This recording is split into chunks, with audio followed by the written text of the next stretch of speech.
Welcome to the October 25th edition of the Go Fast and Win podcast, powered by the Sharp Plays and TSP.live. All right, folks, we got a win last week. San Francisco, the My Handicapping Game of the Week of the Year, comes through, helps push the TSP Live parlay along, a nice parlay winner, which concluded with Detroit on Monday. So very good, 2-3 on the season. Time to get the record to 3-3 this week, and then actually make the My Handicapping Game of the Week of the Year an asset to the podcast versus a detriment to it. A couple quick things I wanted to say before I get into the podcast. Number one, if you don't already, play it at 1.5. Play this at 1.5 or 2 times speed. Gets you through it a lot faster. I try to talk at a pace so that if you want to speed it up, it's not like listening to the Chipmunks or something.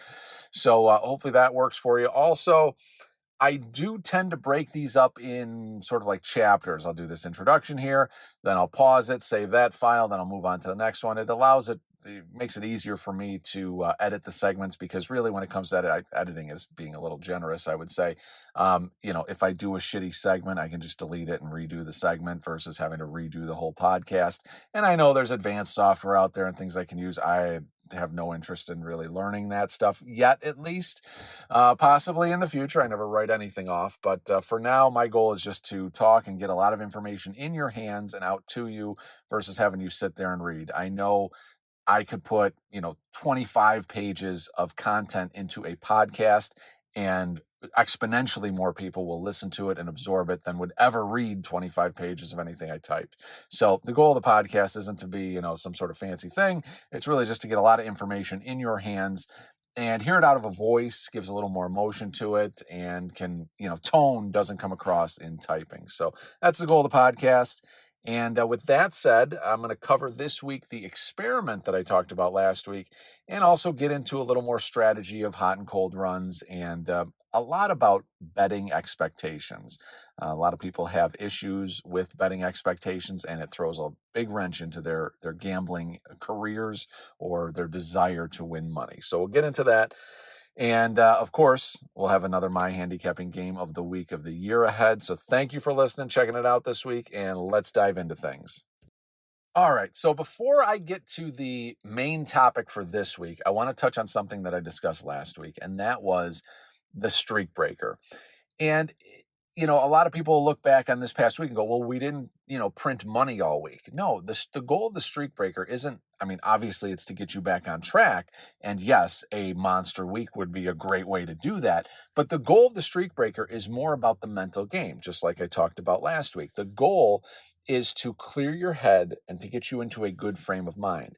Because when you're losing, you're a negative person, you're miserable, you're angry with people, you're angry with yourself.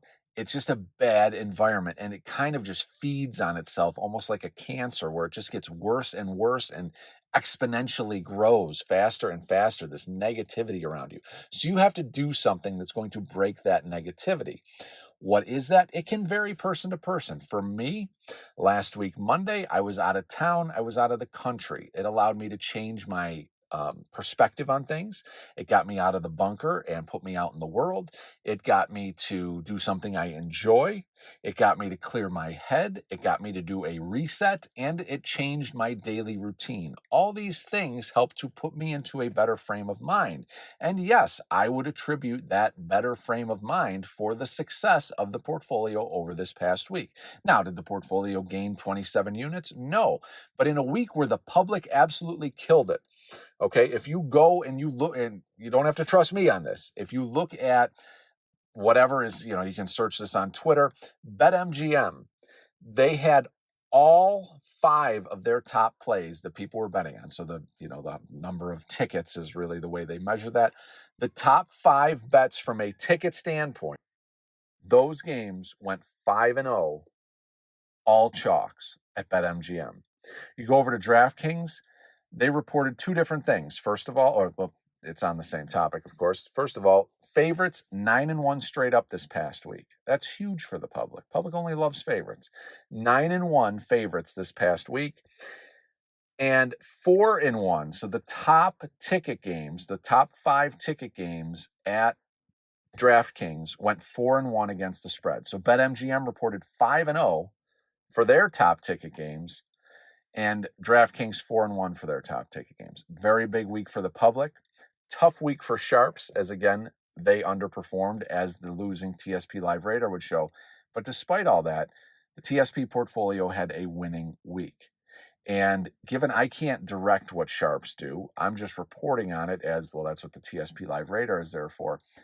But despite their performance, we were able to outperform. And yes, I would attribute that to a positive mental game to clear the head, not force plays, think of a good angle, look at the market with clean eyes, not tired eyes from, being in the same situation, the same routine.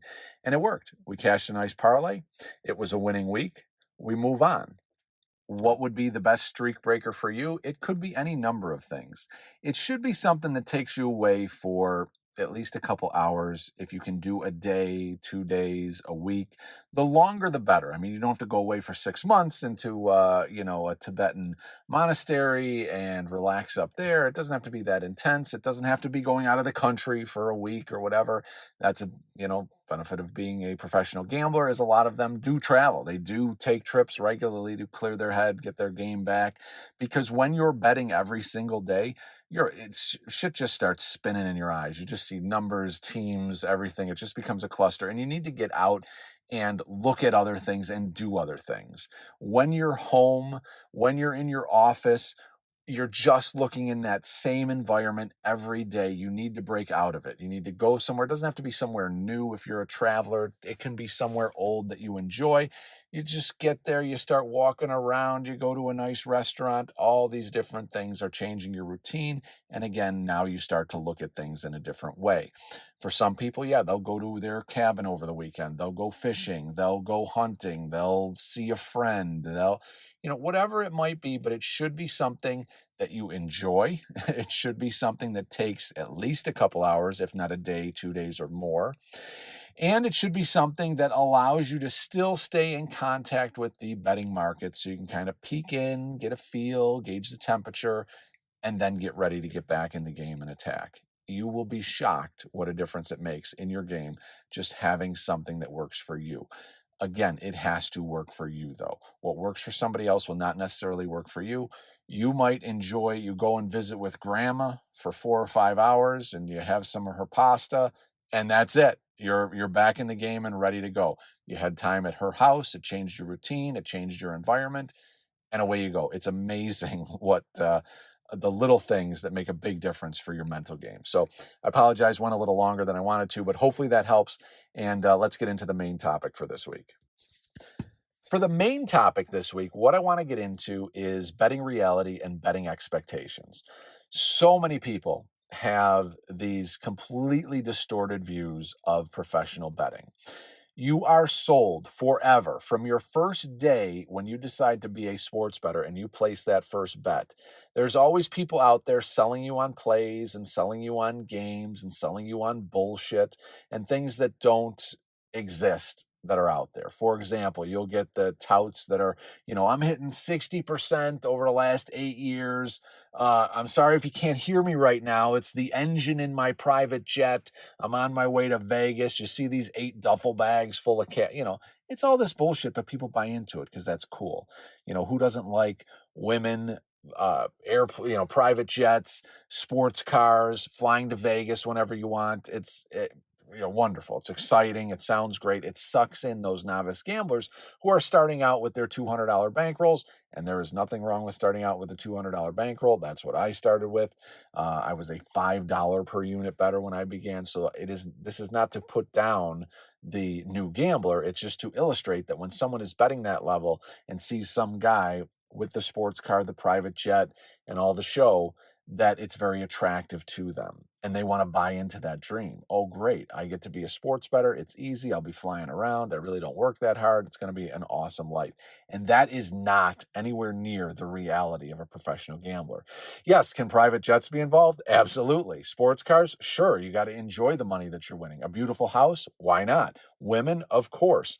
But the reality is that you're hustling to do that. You're not just living a life of leisure where you only spend 20 minutes a day picking games and then you're making millions of dollars a year betting sports. That is absolutely not how it works. Ask Billy Walters, read his book. You're getting data, you're getting intel, you're getting source information, you're handicapping the games, you're trying to stay up. There is a lot of time involved in it. So the good news, though, is because of the time that you put in, there is some freedom that you get in the job. My ability to fly out last Monday and be out of the country for over a week is because of the flexibility of sports gambling. And I think that, yes, it's not wrong to be attracted to the benefits down the line that you can get through sports gambling. It's just important to understand that they come through time and effort. You're not going to get there overnight. I started as a $5 per unit better with a $200 bankroll back in the 90s. Today, yes, I enjoy a very good life because of it. But if you do that math, that's roughly 30 years later. And yes, it hasn't just come in the past 2 years. It's been about the past, I would say, 15 years that it's been a very healthy, enjoyable lifestyle.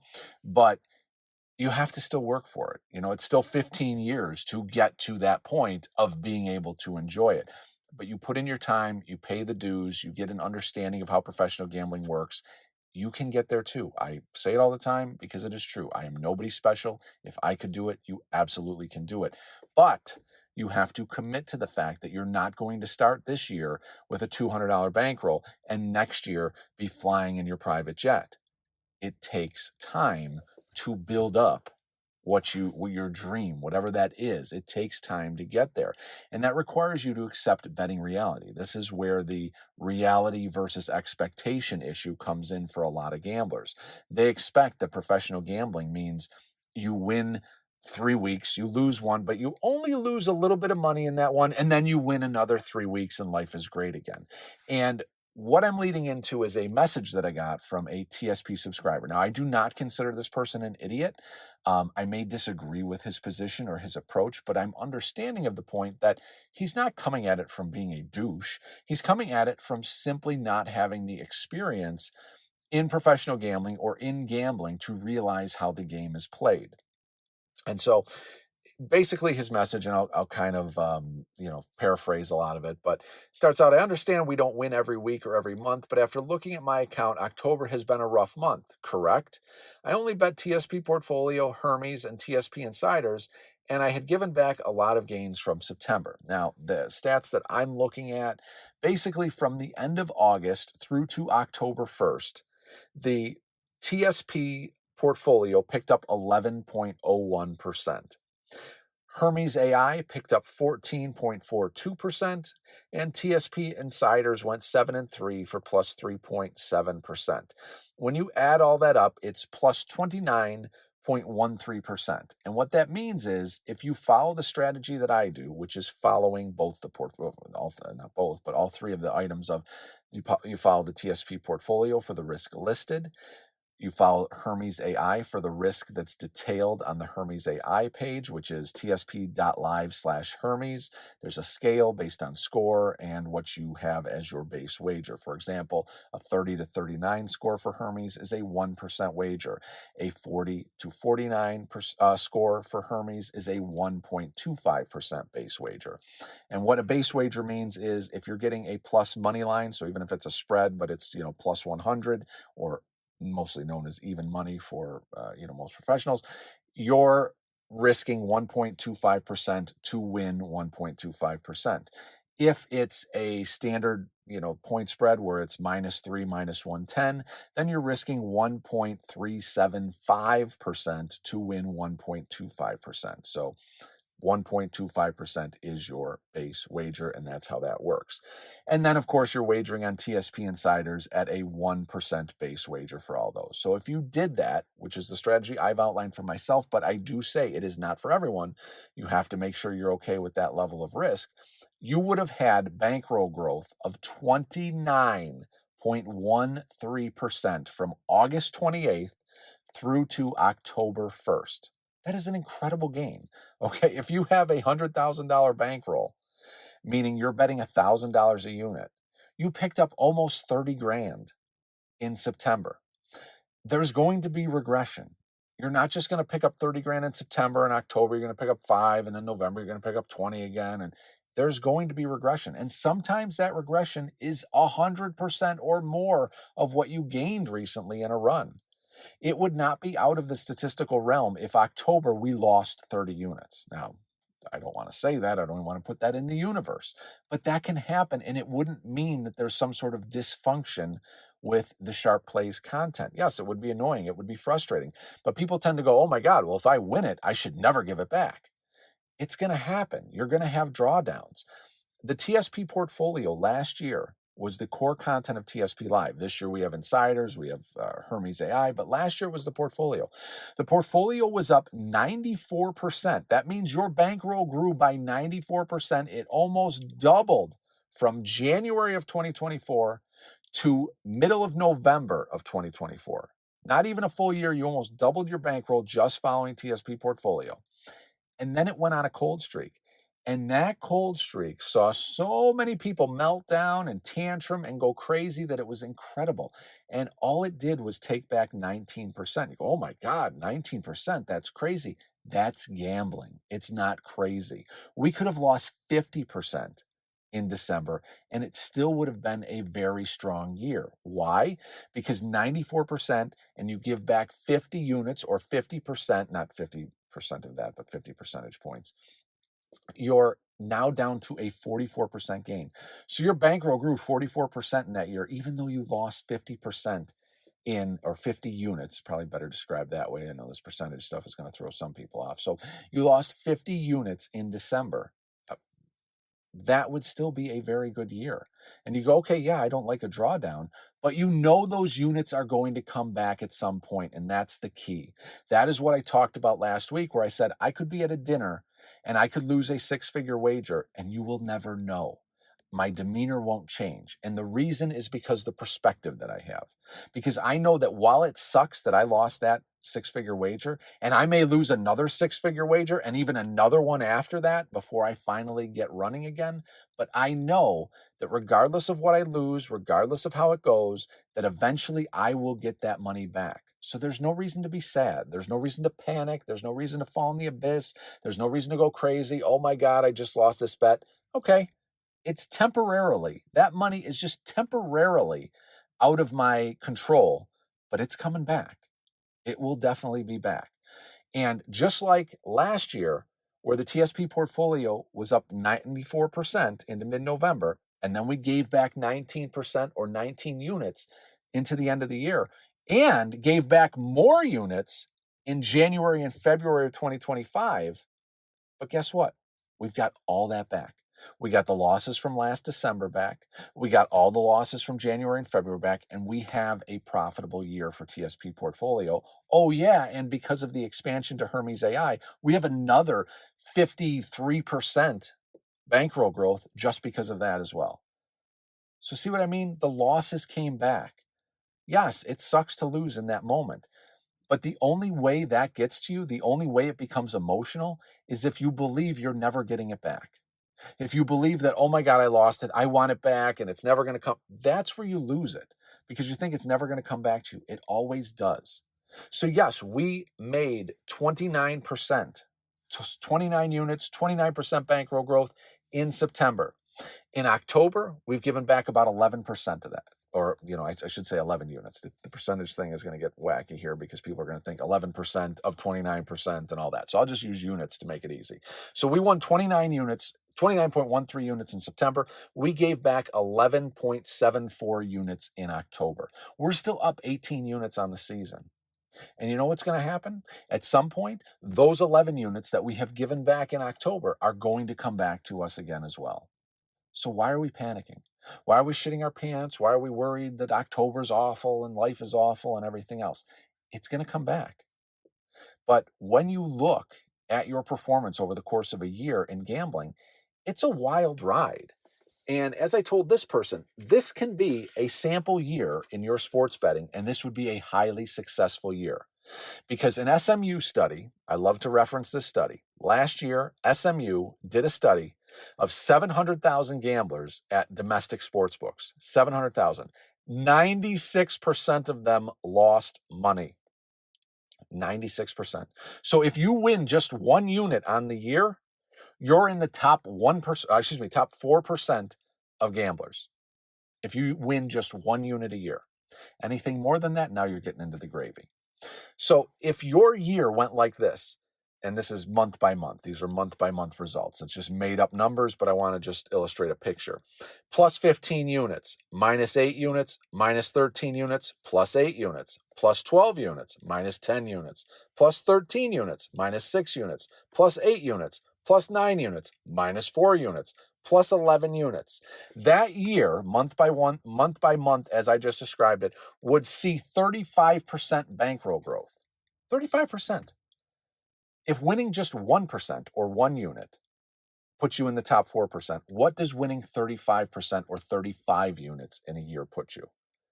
And that's the point. But when you look at what went on in that year, you won 15 units in January, but then you lost 21 units over February and March. So you were actually in the negative going into April. And then you won. Now imagine how people would react if they paid for 3 months of TSP Live and after those 3 months you were negative on the year. People go crazy, but that's gambling. That's how it goes. You ride out the long term. If you're measuring your success in gambling on a month-by-month basis, like this gentleman, and again, I do not mean this in a negative way towards him. I get the question. I respect him for bringing it. He was, even if it's a question I disagree with, I know where he's coming from and I'm happy to address it. He's coming at it and looking at it and go, we just won 29 U's. Now I'm giving some back. That's gambling. There's no other way to put it, no other description that I can add. So you have to be ready for these fluctuations. If you can handle these fluctuations, it's a great story every single year. Last year, bad drawdown in December, bad drawdown at the end of November, but it still saw your bankroll grow 75%. This year, your bankroll is up almost 75%, and it's only October. Yes, we've given some back. Sure. But everything is winning on the year. Portfolio is up. Hermes is up. TSP insiders are up. Why are we complaining? Why are we worried? Why are we sweating 1 month when every time any losses that occur come back at some point? Yes, there could be a run where October we lose 10 units, November we lose 10 units, December we lose 20 units. Go, oh my God, that's 40 units. Well, first, it's still a winning year, even if that's how it played out. And second, those units, I promise you, will come back. Just like I promised you in December, I said, sit back. I can't fast forward you. But if you look ahead to April and May, you would see all this money we lost here came back to us and then some on top. And that's exactly what happened.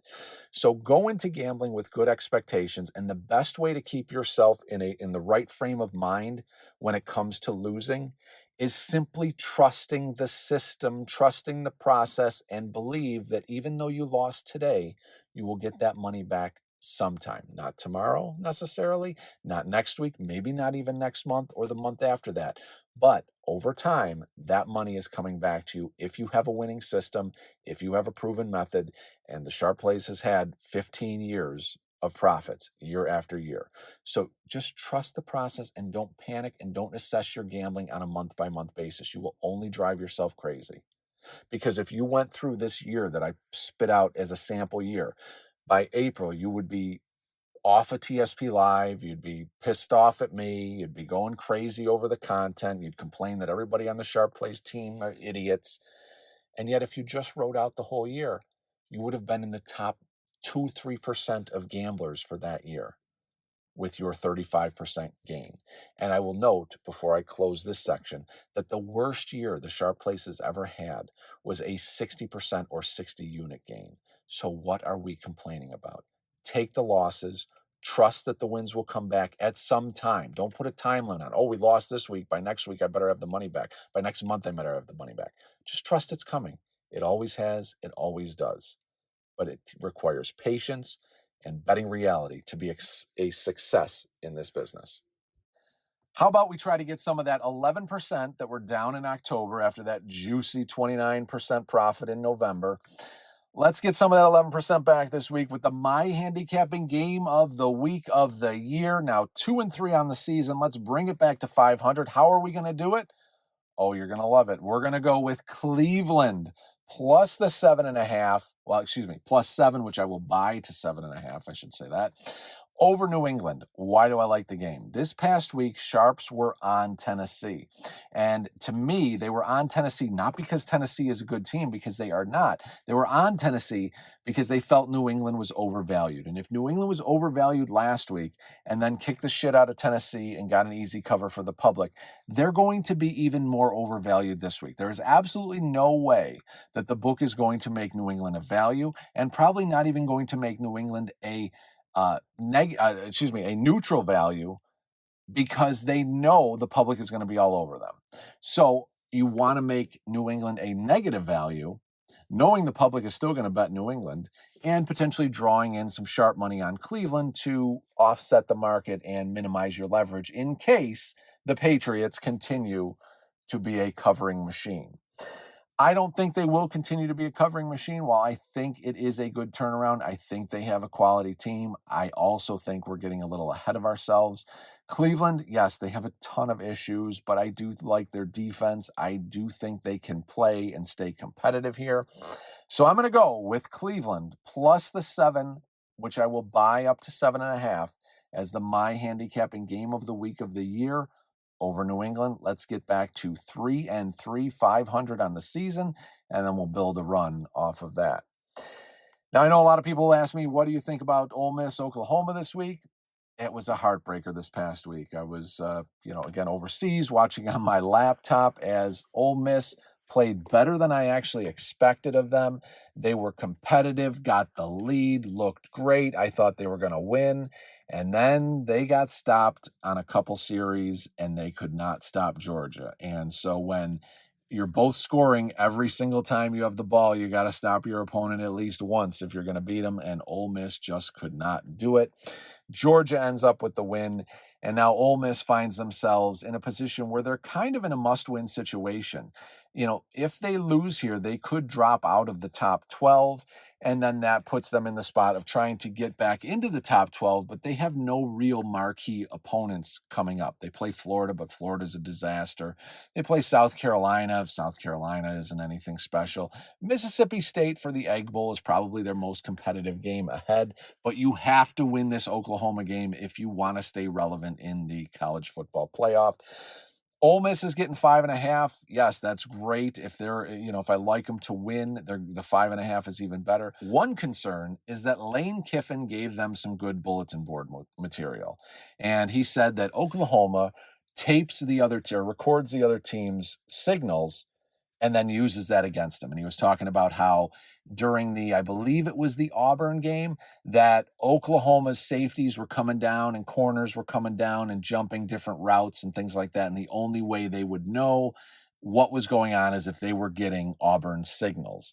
And so that's something that I would definitely point out is an interesting angle here. It's going to get Oklahoma fired up.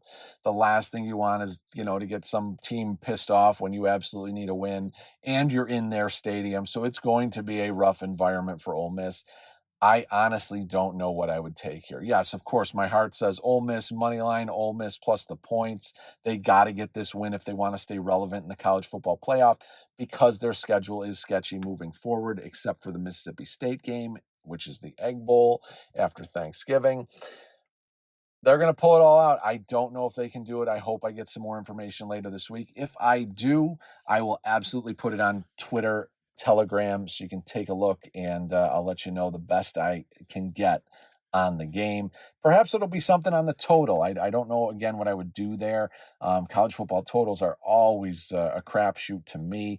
Yeah, I would lean to the over because nobody can stop anybody, but sometimes when you see a game where nobody stops anybody, then the next game becomes some sort of wacky defensive battle. So for the most part, all I can say on Ole Miss, Oklahoma right now is I hope Ole Miss wins, but I have no quality intel one way or another. So keep an eye on Twitter, on Telegram, and I will definitely discuss the game there as we get closer. And hopefully as some information comes in, some sharp betting comes in, and I can get a little more perspective on which way to go in that game. And that's going to be it, folks. I don't have a My 2 cents this week. I wanted to go a little longer with the recap of the streak breaker real quick and then the discussion of this week's topic. So I'm going to let you go here. I hope you've enjoyed the episode. Thank you so much for listening. Thank you also for the incredible feedback. I really appreciate the feedback. I'm glad you enjoyed last week's episode. It's always nice when the content hits home. Every time I do one of these episodes, I close it out and I always think, yeah, I should just delete it. That wasn't that good. I try to bring the best that I can. So again, hopefully it helps. Hopefully you get some good information here. If it doesn't help, here's the good news. If this week's episode sucked, I apologize for wasting your time. I will always try to do better next week. So hopefully I'll see you back next week.